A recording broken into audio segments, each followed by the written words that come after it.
Olá, pessoal, bom dia. Hoje a gente vai falar sobre os vírus. Então, pessoal, sabemos que os seres vivos, eles podem ser formados por uma única célula, que é o que a gente vai chamar de seres unicelulares, ou por duas ou mais células, que é o que a gente vai chamar de seres pluricelulares. Além disso, de acordo com a organização dessa célula, vão ser também considerados seres eucariontes e procariontes. Eucariontes são aqueles que possuem as células organizadas, seu material genético todo organizadinho no núcleo. Já as células procariontes, ela não tem o seu material genético todo organizadinho no núcleo. Então, vamos lá. E os vírus, eles são considerados seres vivos?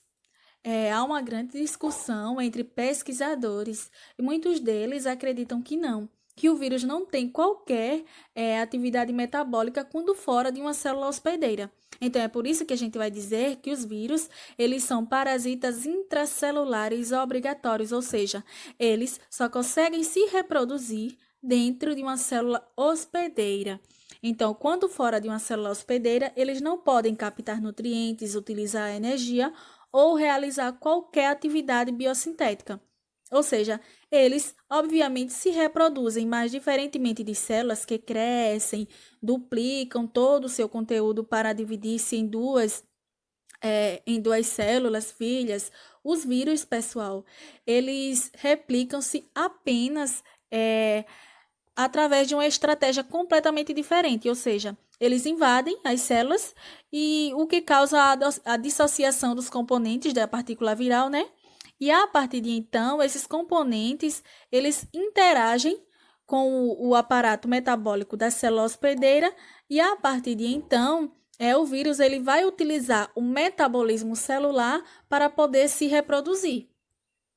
Então, é por isso que muitos pesquisadores não consideram os vírus como um ser vivo. Agora vamos falar um pouquinho das características gerais dos vírus.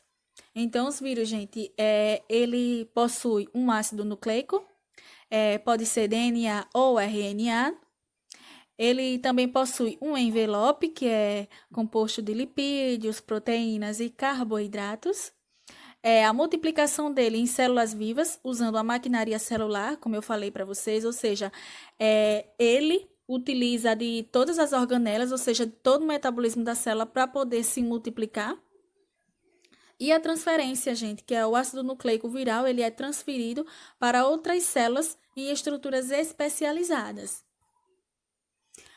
Eu trouxe aqui para vocês a imagem de um vírus para vocês visualizarem bem como que é a estrutura desse vírus. Então, vocês vão ver aí que no vírus vai estar aí o ácido nucleico, que pode ser o DNA ou o RNA, aqui, gente, ó. Viu? Que vai ser o DNA ou RNA, que aí vai ser o material genético. Ele também vai estar envolto por uma cápsula proteica denominada capsídeo. Esse aqui. E as proteínas que compõem o capsídeo, elas são específicas para cada tipo de vírus. Ou seja, cada tipo de vírus vai ter o seu capsídeo específico. Então, o capsídeo mais o ácido nucleico que ele envolve são denominados de nucleocapsídeo. Então, o capsídeo, junto com o ácido nucleico, é denominado nucleocapsídeo. Porém, alguns vírus, eles são formados apenas por esse núcleo e o capsídeo. Outros, no entanto, eles vão possuir um envoltório, que é o que a gente vai chamar aqui, ó, de envelope. Esse envelope, pessoal, ele serve, ou melhor, ele é muito importante porque ele consiste principalmente em duas camadas de lipídios derivadas da membrana plasmática da célula hospedeira e em moléculas de proteínas virais específicas também para cada tipo de vírus, imersas nas camadas de lipídios. Ou seja, a gente vai dizer que existem vírus envelopados e existem vírus encapsulados. E, além disso, é, logo acima desse envelope, vai ter aqui o que a gente vai chamar de glicoproteínas, que elas ficam na superfície do envelope e elas servem, pessoal, para identificar e se vincular aos receptores de membrana na célula parasita. Ou seja, como assim para se vincular? Para se vincular às células em que o vírus ele vai infectar. Ou seja, então o envelope viral ele se funde à membrana plasmática, permitindo que o genoma viral ele entre e infecte a célula hospedeira. Aqui eu trouxe mais uma imagem de vírus. Vale ressaltar que existe várias formas, viu, gente, de vírus, que eu vou mostrar para vocês mais à frente. E aqui eu trouxe para vocês aqui vírus, organismos sem reino. Como eles não são considerados seres vivos, então eles não têm um reino. E além disso, gente, como eu já falei para vocês, para ser considerado um ser vivo, o organismo ele precisa apresentar organização celular, ou seja, os seres vivos eles podem ser uni ou multicelulares. Eles também precisam ter consumo de energia, ou seja, como processos próprios para realizar o seu metabolismo celular. E os vírus eles não têm isso, ele utiliza do metabolismo da célula hospedeira. Ele precisa ter crescimento e duração limitada, ou seja, de acordo com a espécie. Ele também necessita ter capacidade de reprodução, porém o vírus ele só consegue se multiplicar dentro da célula. E também precisa ter a possibilidade de sofrer modificações acidentais, ou seja, em sua constituição genética, como mutações, podendo adaptar-se a condições impostas, né, pelo ambiente. Eu trouxe essa imagem aqui para vocês perceberem bem a morfologia de cada vírus. Vai possuir vírus helicoidais, vírus poliedros, vírus envelopados, vírus complexos. E eu vou dar aqui um zoom para vocês observarem alguns tipos de vírus. Aqui, ó, o vírus da poliomielite, vírus do tabaco, o bacteriófago, que é o vírus que infecta bactérias, o vírus da AIDS, o vírus da gripe. Então, vocês veem que cada um deles possui uma morfologia diferente. E aqui, gente, a ação específica dos vírus. Pessoal, os vírus, eles vão ser da seguinte forma. As diferentes espécies de vírus, eles vão infectar seres de qualquer reino. Existem vírus que infectam apenas bactérias, que é o que a gente vai chamar de bacteriófagos.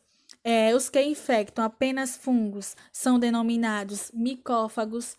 E os que infectam plantas e os que infectam animais são denominados respectivamente de vírus de plantas e vírus de animais. Então, é só para vocês perceberem bem que esses vírus eles vão infectar seres vivos diferentes. E aqui, as formas de transmissão. As formas de transmissão, gente, do vírus, ela pode ser de duas formas, pessoal: horizontal e vertical. Na transmissão horizontal, ocorre a transmissão do agente de um indivíduo para outro indivíduo de mesma espécie ou não.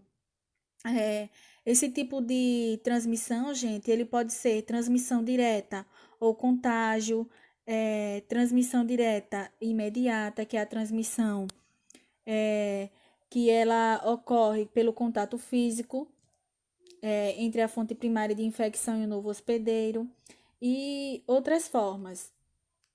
Já na transmissão vertical, ela ocorre através da passagem do patógeno da mãe para o bebê durante a gestação, o trabalho de parto, o parto propriamente dito, que é o contato das secreções cérvico-vaginais e sangue materno, ou a amamentação. A partir de então, a mãe amamentando o bebê, acaba que esse bebê ele vai ser contaminado. Isso é o que a gente vai chamar de transmissão vertical.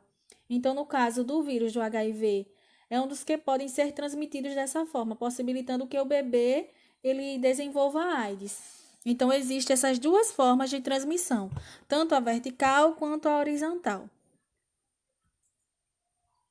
E agora aqui, falando para vocês um pouco do ciclo desses vírus. E vai ter o ciclo lítico e o ciclo lisogênico. Sendo que o ciclo lítico, como é que ele vai ocorrer? Vai ter aqui, primeiro, adesão. O vírus, ele vai se aderir a uma célula hospedeira e aqui, como aqui, deixa eu circular aqui para vocês. O vírus, ele vai se aderir a uma célula hospedeira e aqui a parede vocês vão ver aqui, ó, a parede bacteriana, que é essa do lado de fora, e aqui o cromossomo bacteriano. Vai haver então o que? A penetração. O vírus ele perfura a célula hospedeira e injeta o seu DNA. Aqui, ó. Vai haver agora na etapa 3 a biossíntese, ou seja, o DNA viral ele determina a síntese dos componentes virais. Ou seja, ele vai determinar a formação de novos vírus. A partir de então, vai ocorrer a maturação, ou seja, novos vírus são montados na célula hospedeira. E na próxima fase vai ocorrer a lise, que a lise é o quê? A liberação, ou seja, a célula hospedeira ela se rompe e novos vírus são liberados. Então, é dessa forma que vai ocorrer aqui o que a gente chama de ciclo lítico.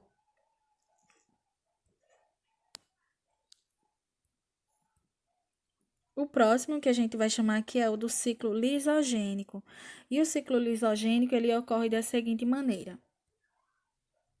Primeiro aqui, o DNA do vírus.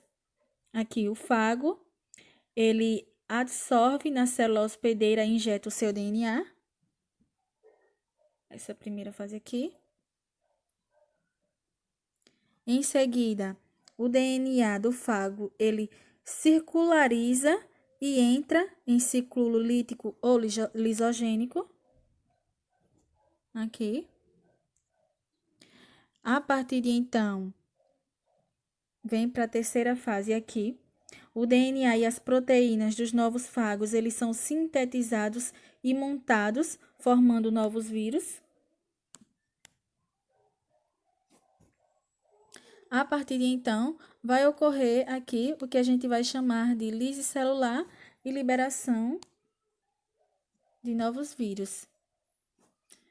Esse aqui da esquerda, olha, da esquerda, é o ciclo lisogênico, que eu já havia explicado anteriormente. Aí vocês podem se perguntar, e qual a diferença entre o ciclo lítico e o lisogênico? A diferença, pessoal, é que a disseminação do RNA viral no ciclo lítico, que é esse aqui, no ciclo lítico, ela é feita pela produção de milhares de vírus capazes de infectar outras células, enquanto que no ciclo lisogênico, essa disseminação ela é realizada pela reprodução normal da bactéria infectada. Então, essa é a principal diferença. E agora a gente vai falar de algumas infecções virais. E a primeira delas, que a gente vai falar, é a AIDS. A AIDS, gente, que poucas pessoas sabem, mas ela também é considerada uma pandemia. Isso mesmo. Pandemia é quando uma doença ela se espalha por uma grande área geográfica e atinge diversos continentes. Então, dizemos que a partir de então está ocorrendo uma pandemia. E isso significa que a doença ela não está restrita apenas a uma região ou a um povo, ela atinge diferentes países, ou seja, houve uma disseminação mundial dela. Então, foi o que ocorreu aqui também com a AIDS. E a partir de então, gente, a AIDS ela é transmitida de pessoa para pessoa por meio de transfusão de sangue contaminado, da mãe infectada para o seu bebê durante a gravidez, ou então no parto e na amamentação, instrumentos que furam ou cortam não esterilizados, também por meio de relação sexual sem camisinha. Então, a síndrome da imunodeficiência adquirida, ela é causada por o vírus que a gente vai chamar de HIV, ou vírus da imunodeficiência humana, que ele ataca as células do nosso sistema imunológico. E responsáveis pelo reconhecimento, essas células do nosso sistema imunológico, eles são responsáveis pelo reconhecimento e combate dos agentes estranhos, como bactérias, vírus e etc. Então, esse vírus, eles invadem o organismo e a principal célula que eles atacam é os linfócitos T. Que esses linfócitos T, eles são responsáveis por nos defender de agentes estranhos. Então, devido à deficiência desse sistema imunológico, os soropositivos, que é como são chamados as pessoas que são infectadas pelos vírus, o vírus do HIV, eles estão sujeitos à infecção por esses agentes. Além disso, pessoal, as pessoas que elas são infectadas por esse vírus, elas podem sofrer várias complicações, porque esse vírus ele é oportunista, ou seja, as pessoas que estão infectadas com ele são mais propensas a desenvolver alguns tipos raros de câncer e também sofrer várias infecções que podem debilitar a saúde do paciente, levando ele à morte. Se você tiver, por exemplo, uma pneumonia, ela vai ser extremamente agravada por causa desse vírus. Vale ressaltar que hoje em dia já há um tratamento, porém ainda não tem a cura para a AIDS. E a catapora? A catapora, gente, ela é causada também por um vírus e, ao contrário do que muitos pensam, a catapora ela também é muito grave. E essa doença, gente, ela é transmitida por saliva, gotículas eliminadas pela tosse, por exemplo, e também ela ataca geralmente crianças. O doente ele pode ficar de cama, em isolamento e também pode receber uma boa alimentação. Além disso, gente, o doente ele deve ficar também sob orientação médica e pode ser atendido prontamente no caso de infecções bacterianas. A cachumba. A cachumba um dos principais sintomas da cachumba, gente, é calafrios, dor de cabeça, fraqueza, febre, dor ao mastigar ou engolir e também a transmissão ela pode ser também por saliva ou gotículas eliminadas pela tosse. E também é uma doença causada por vírus. A chikungunya. A chikungunya, gente, ela é causada por um vírus e ela é transmitida pela picada do mosquito. E a partir de então, a pessoa vai sofrer de febre, cansaço, náuseas e vômitos, manchas pelo corpo, dores musculares e nas articulações. Então, vale ressaltar que as pessoas que estiverem com esses sintomas, é bom ir ao médico e para evitar, né, é bom a gente não deixar a água parada e várias outras medidas que são importantes a gente tomar para poder não haver também a disseminação do mosquito. E a dengue? A dengue, os principais sintomas são a dengue, que também é causada por um vírus, não é isso? Os principais sintomas são febre alta durante 3 dias, dor no corpo e nos olhos, cansaço, falta de apetite, podendo também haver erupções na pele, semelhantes ao sarampo. E a dengue, gente, ela não tem tratamento específico. O doente ele deve ficar de repouso, ingerir muitos líquidos e tomar imediatamente medicamentos para dor e febre. Vale ressaltar que é importante ir ao médico e que não tenham nesses medicamentos é, ácido acetil salicílico. E a prevenção, essa prevenção, ela é o mesmo que para a febre amarela. Então, vale ressaltar que quem já teve dengue, mesmo que de forma assintomática, ou é portador de doenças crônicas como diabetes, artrite, reumatite ou lúpus, ele está sujeito a contrair a dengue hemorrágica, viu, gente? E ela é causada por outro vírus e começa como a dengue, porém depois é, a fase febril ela acaba e os sintomas se agravam, ocorrendo a queda da pressão arterial e a partir de então ocorrendo as hemorragias. Vale ressaltar que ela é muito preocupante e pode levar à morte. A zika, né, gente? Também causada por vírus e ela causa dor, dor de cabeça, dor nas articulações, vômitos, diarreia, presença de sangue ou no esperma, olhos avermelhados, dor na garganta.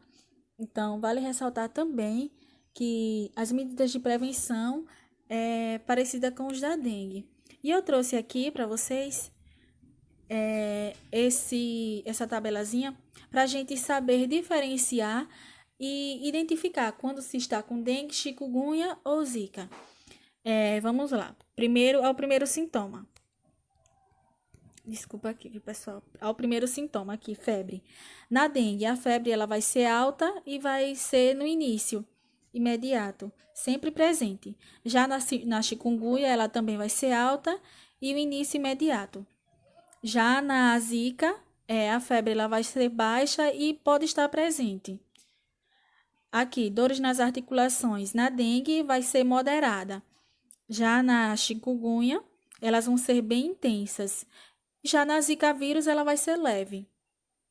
Manchas vermelhas na pele. Durante a dengue, pode estar presente ou não. Já na chikungunya, se manifesta nas primeiras 48 horas. E já na zika, quase sempre presentes e com manifestações nas primeiras 24 horas, ou seja, assim que você é infectado com o vírus da zika. E coceira. Durante a dengue, a coceira na pele é leve, já na chikungunya é intensa. Intensa é a intensidade leve. E já na zika, ela é leve e intensa, mas pode estar presente. E a vermelhidão nos olhos, na dengue ela não está presente, na chikungunya pode estar presente e também na zika pode estar presente. Então, aí é só para a gente poder diferenciar quando que estamos com zika, quando que se está com zika, dengue ou chikungunya. Aqui, a próxima doença que é causada por vírus, que eu trouxe para vocês, é a febre amarela. A febre amarela, gente, que esse vírus, ele também é transmitido pela picada do mosquito, que é também o Aedes aegypti, e ele provoca vômito, lesões no fígado, e a prevenção, gente, ela é feita por meio do combate ao mosquito e vacinação. E aqui é como ocorre a transmissão. Aqui eu trouxe para vocês observarem bem como é o ciclo urbano e o ciclo silvestre. Aqui, o ciclo silvestre, macacos infectados, um mosquito ao picar, o macaco infectado, ele vai ficar com vírus, e a partir de então, se esse mosquito que está com vírus picar uma pessoa, picar o homem, esse vírus vai ser transmitido ao homem. Então, se esse homem for para a cidade, o mosquito que está lá na cidade, se picar o homem, vai contrair o vírus, e a partir de então, ao picar uma outra pessoa, vai passar esse vírus para as outras pessoas. E é assim que ocorre. Então, vamos ficar atento à prevenção, que é por meio do combate ao vírus, ao mosquito, e a vacinação. Então, tem essa vacina e é importante tomar. E aqui o H1N1 que reconheceu os sintomas da H1N1 e uma gripe comum. Vamos lá. Vamos lá, febre. E lembrando que tanto a H1N1 como a gripe comum, os dois são causados por vírus. E na gripe comum, a febre ela não chega a 39 graus. Já na H1N1, o início súbito pode chegar sim a 39 graus. Dor de cabeça na gripe comum é de menor intensidade, já na H1N1 é intensa. Calafrios é esporádico, ou seja, de vez em quando. Já na H1N1 é frequente. Cansaço é moderado na gripe comum, já na H1N1 é extremo. Dor de garganta na gripe comum é acentuado, já na H1N1 essa dor de garganta ela vai ser leve. A tosse na gripe comum ela vai ser de menor intensidade, já na H1N1 ela vai ser seca e contínua. O muco, gente, que é o catarro, na gripe comum vai ser forte e com congestão nasal, já na H1N1 é pouco comum. As dores musculares vai ser na gripe comum moderado, já na H1N1 vai ser intensa. E a ardor nos olhos vai ser leve, né, na gripe comum e intensa na H1N1. Vale ressaltar que esses dois é causada também por vírus. E aqui o que eu trouxe para vocês agora sobre a herpes simples, que vai ter de dois tipos, gente. É a herpes tipo 1, que é a herpes labial, e a herpes tipo 2, que é a herpes genital. E aí vocês podem estar se perguntando, mas professora, qual é a diferença? Vocês podem já ter visto algumas pessoas com certas bolinhas, não é isso, na boca. E muitas vezes, algumas pessoas tinham o hábito de dizer, foi o potó que mijou. Mentira, viu, gente? O potó não existe, na verdade. E essas bolinhas, causando esses ferimentos na boca, perto dos olhos. Isso vai ser o que a gente chama de herpes labial. E ele é provocado também por um tipo de vírus. E o próximo aqui, que eu trouxe para vocês visualizarem, esses aqui de baixo, é a herpes genital, gente. Vale ressaltar que a herpes genital, ela pode sim ser transmitida se houver relações sexuais sem camisinha. E aqui, na herpes labial, pode haver o contágio quando a gente beber água no copo de outra pessoa, sendo que elas estejam né, com a infecção visível. Porque vale ressaltar que essa herpes ela é da seguinte forma: ela aparece e desaparece. No caso, se a pessoa ela tiver com o seu sistema imune baixo, então ela vai e explode novamente. Mas se aí o seu sistema imune ele está alto, então esses sintomas ele vai desaparecer por um tempo. E aqui a hepatite. A hepatite, pessoal, ela também é provocada por vírus. E a hepatite, ela é uma inflamação do fígado que pode ser causada também por outros parasitas ou substâncias químicas. E a contaminação, gente, da hepatite, ela pode ocorrer da seguinte forma. A hepatite A e E pode ser água e alimentos contaminados, ou contato com pessoas infectadas. A hepatite B e D pode ser o contato com sangue e substâncias derivadas dele, contato sexual e durante a gestação da mãe para o filho.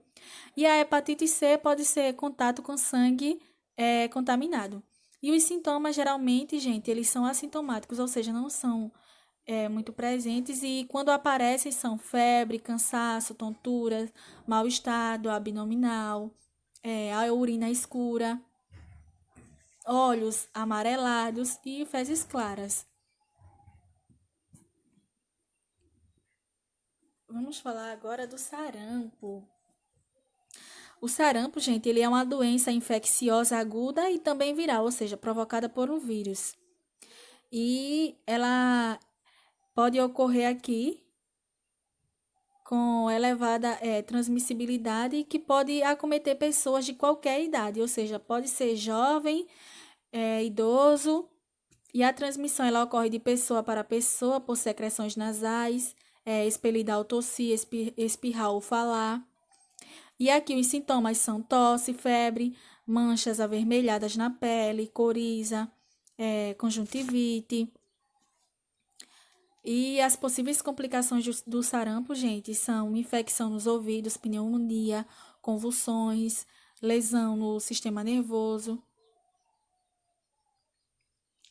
A próxima aqui, que eu vou falar para vocês, é a rubéola, que também é provocada por um vírus. E a rubéola, gente, ela provoca essa erupção vermelha aqui, característica na pele. E ela também vai estar aqui, ó, presente nos gânglios linfáticos e aqui do pescoço. E a poliomielite. A poliomielite, gente, que também é provocada por um vírus, que é o que a gente vai chamar de o polivírus, e ele destrói as células nervosas da medula espinhal. E isso, gente, leva à perda de massa muscular e a partir de então ocasiona o que a gente chama de paralisia. Então, vocês já podem ter visto na rua ou alguma pessoa próxima, pessoas que tenham essa massa muscular, que tenham essa perda dessa massa muscular. E pode ser ocasionado por esse polovírus. E foi isso que ocasionou o que a gente chama de paralisia.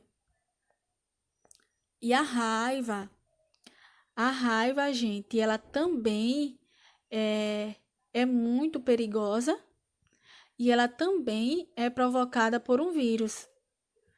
E ela é muito perigosa porque ela pode ser transmitida pela mordida, né, desses animais.